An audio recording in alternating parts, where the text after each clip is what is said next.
Brian here with you. Let's take a look at this 19th century scrapbook. Fascinating the way that someone long ago, probably early 20th century, but it could be late 19th century, did this homemade repair job here where they've punctured little holes in the cover and used thread methodically and carefully with a piece of fabric like this to hold the book back together, because like most scrapbooks of this era, the covers tend to not withstand constant handling over time, and the paper inside, as we see here, tends to be very acidic at this era. It's 1870s, 80s, and 90s, where they're using a newspaper print made from wood pulped paper, which is highly acidic. This is a scrap album, and it's filled with this color lithography.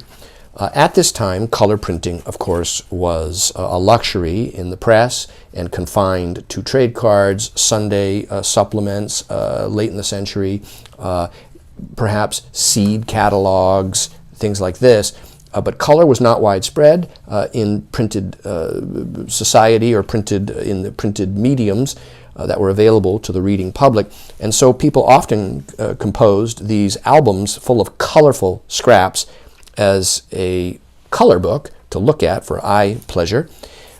We see that the paper here is brittle. These scraps here that have all been mounted within would all soak free readily. They're color lithography and chromolithography.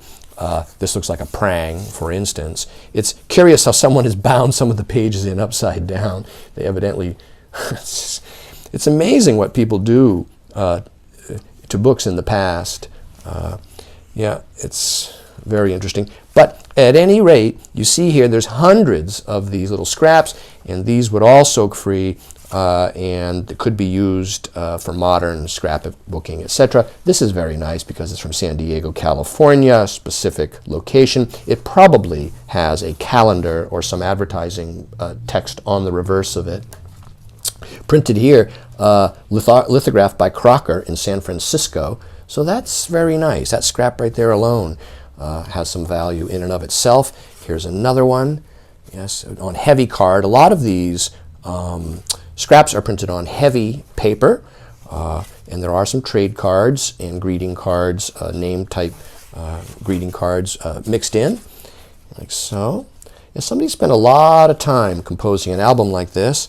The glue they used would have been organic, of course, so that's why it will soak free today versus chemical type glues that you can buy commercially now that are not so reversible. But glue of this era tends to be very readily water soluble, almost always. It's very rare to encounter anything glued in the 19th century you can't soak free. There's a few loose little fragments down here at the bottom that appear to go to these pages like so. Yeah, this is a typical kind of condition for an album of this era. And here we have right here, for instance, exactly what I was talking about, the seed type advertisement in color for flowers and vegetables and so on. It's very nice, 1891, right, gives you a sense of printing in this decade, tends to be identifiable by the decade, by the style. There's a very interesting and somewhat racist image there.